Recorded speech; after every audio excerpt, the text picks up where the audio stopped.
O patrão ficou maluco. Forneria Original agora com cupom CHARLA10 ilimitado. Peça sua pizza, meu parceiro. É nóis. Você pergunta, tem muito hater aí? E, pô, muita gente, a gente que trabalha com comunicação, eu falo até, né, por mim também, assim. Cara, quando você pode ter 1 trilhão de comentários positivos. Chega um negativo, do Zezinho lá, sei lá da onde. Aí você vai ver que esse cara, pô, te dá uma, né? Como é que você falou da sua coragem, assim, você fala o que você pensa mesmo, vai pra dentro e é isso. Como é que você lida com isso nas redes sociais, assim, de coisas que chegam pra você negativas e muito negativas, como principalmente o Twitter hoje, né? Assim. Sim. Cara, melhorou muito, assim, a minha relação. Eu vivi anos muito terríveis, que foi entre 2016 e 2020. Porque até nisso, assim, eu fui um pouco pioneira. Porque eu sempre fui muito perseguida em rede social. Desde sempre, né? Desde que a gente começou a usar Facebook, Twitter, essas coisas.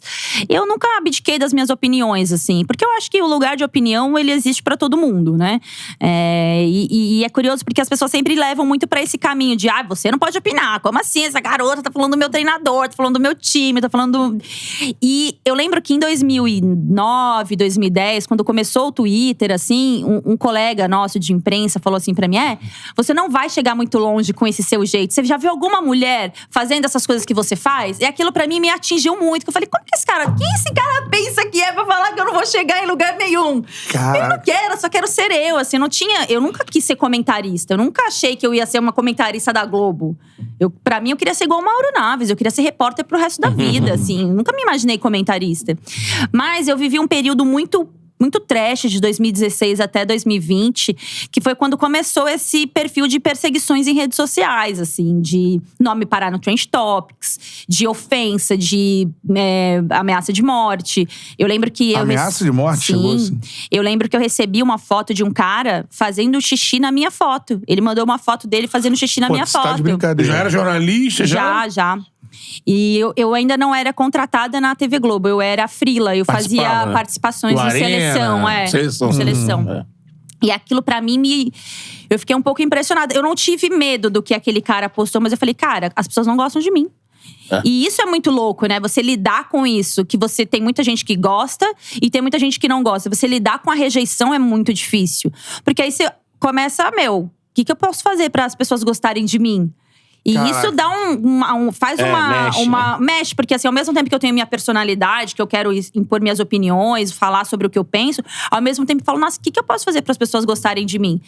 Mas não tem jeito, porque assim, ninguém vai agradar todo mundo o tempo inteiro. E no jornalismo, especificamente, eu acredito muito que quando você fala o que as pessoas querem ouvir, você não tá praticando o jornalismo em si. Eu acredito muito nisso, assim. E eu sou muito fiel ao que eu aprendi na faculdade com os meus professores. Então, assim, eu sempre fui por esse caminho de ser muito fiel ao que eu acredito. Sem humilhar, menosprezar ninguém, né? Então, assim, eu nunca vou falar sobre o que você falou. Entendeu? E eu percebi, de 2020 pra cá, principalmente depois do caso do Robinho, aquele, né, a forma como foi, vazaram meu telefone. Foi na semana que meu pai morreu, no mês que meu pai faleceu. Foi assim, foi um turbilhão de emoções pra mim, assim. Foi muito complexo. Meu cabelo caiu, minha sobrancelha caiu. E era pandemia, eu não podia falar pra minha família, não podia falar pra minha mãe, porque minha mãe tá longe, é uma senhora de 70 e poucos anos. Ficar preocupada. E aí a minha mãe começou a receber as coisas, porque os meus amigos… que, assim, tem uma outra instrução, começaram a ver as redes sociais e começaram a mandar pra minha mãe. Olha aqui, olha o que estão falando da sua filha. E minha mãe me mandava mensagem, ela falava, filha, as pessoas, olha o que estão falando, toma cuidado, não sai na rua. E eu falei, cara, e agora? Porque a pessoa pública sou eu, né, minha mãe? Né? Então foi assim, um período muito difícil. Quando veio 2021, né, essa situação que envolve o Robinho, eu comecei a perceber que o hater, ele precisava muito mais de mim do que o contrário. Então eu sabia… muitas vezes a pessoa ela não tinha uma opinião sobre o Neymar. Ela tinha uma opinião sobre o que eu achava do Neymar. Então você fala, mas qual é a opinião dessa pessoa? Não, ela só tem uma opinião do que eu falo. Então eu falei, gente, essa conta não tá fechando. E aí eu acho que foi muito importante também a minha construção com a TV Globo. Com os meus chefes, né? As minhas chefes especificamente e os meus chefes também. Porque eu comecei a entender pra quem eu falava. O tamanho do Brasil. Quando você faz uma transmissão num domingo, que você fala pra 30 milhões de pessoas… Você não pode acreditar que o Twitter vai ser uma válvula do que você é ou do que você não é. Porque às vezes as pessoas estão direcionadas para aquilo. pra conseguir engajar em cima do seu nome. Então as pessoas usavam muito o meu nome pra conseguir engajamento e deu certo pra elas. Deu certo falar que não gostava de mim. Só que eu não posso entrar nessa vibe, porque eu não conheço essas pessoas. E mesmo que eu conhecesse, não é esse o meu trabalho. Eu falo de futebol. Sim. E de tudo o aspecto que envolve o futebol. E aí eu comecei a me desligar um pouco disso, fazendo muita terapia também, né? Que aí foi importante. Eu comecei a me desligar e entender. Muito grande, exatamente. É isso que as pessoas não conhecem, assim. Elas acham que você põe o fone, o microfoninho da Globo e sai falando. É uma pressão muito grande, cara. É muito grande, assim. Você tem que ter uma responsabilidade pra quem você tá falando. Muita gente vendo, te ouvindo, né? A gente entra na casa de pessoas que talvez ela tenha só aquilo no domingo pra assistir. Isso aí. Então, assim, eu não falo só pra rede social, eu falo pra um Brasil muito complexo e que as pessoas querem saber porque o time dela ganhou, porque o time dela perdeu, mas às vezes ela só tem aquilo. Então, assim, é uma responsabilidade muito grande. Quando eu entendi isso, eu comecei a me separar um pouco da rede social. Continuei dando as minhas opiniões, falando as coisas que eu penso, mas eu comecei a levar menos a sério aquilo que acontece na rede social. Na Copa do Mundo masculina, eu bloqueei o meu Twitter, por exemplo, porque, cara, eu tô com o Galvão fazendo seleção masculina. Eu não quero abrir lá e ficar falando, ai, nossa, que não quero saber o que ela fala. Eu não quis isso. E eu não queria que o meu nome ficasse parando no Trend Topics todo dia.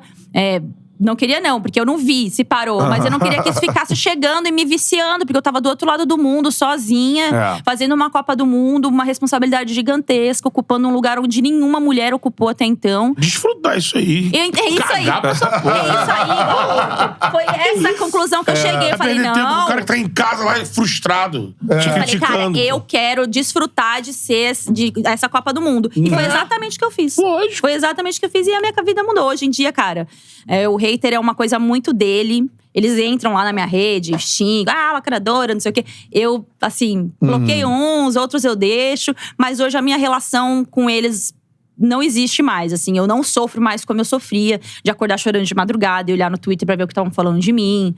Quando eu percebi que o meu cabelo tava caindo, eu falei, gente, que isso?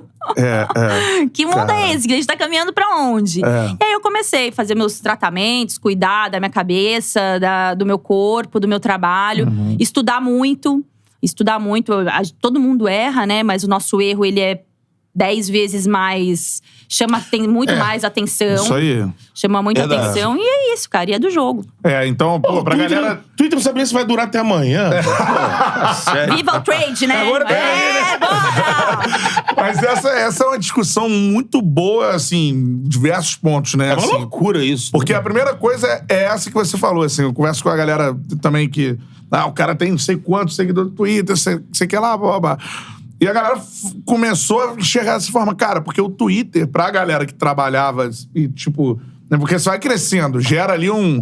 Pô, cara, eu tô sendo relevante e tudo mais. Você cria uma comunidade. Aí daqui a pouco E você gera um ego, né? Você fala, cara, eu ego. preciso continuar sendo aceito nessa comunidade que gosta de mim. É isso, preciso cada vez mais ter seguidores e tudo mais. Aí daqui a pouco, cara, você começa a… Quando você tem alguma coisa que você tem um hate… Aí, pra você sair dessa deprê e tal, você tem que pensar, cara, isso aqui é um pequeno grupo de pessoas. Um extrato pequeno de pessoas. Não é um mundo. O mundo não é isso aqui, né? Então, assim… Tu vai entrar num Black Mirror da vida, aquela série lá. E outra coisa pra galera entender também, a galera que tá assistindo e tudo mais, assim, mano, você pode ter a opinião que você quiser sobre as coisas. Agora, você ir pra… Imagina se não tivesse rede social. Você ia ligar pra casa de alguém pra ofender essa pessoa do nada, assim. Não gosto do Betão. Vou ligar pro Betão. Vai levar um… Betão, pô, pelo amor de Deus, assim, por que você faz isso? A minha casa tem Bina. Eu vou olhar ali antes. O problema tá mais em você. Bina é muito raiz, cara. Bina é Bina, né? Bina é muito raiz. É coisa de playboy, Bina, tá? É coisa de playboy. A molecada não sabe o que é Bina. Não é coisa de playboy, Bina. Playboy, Só rico tinha Bina, tá?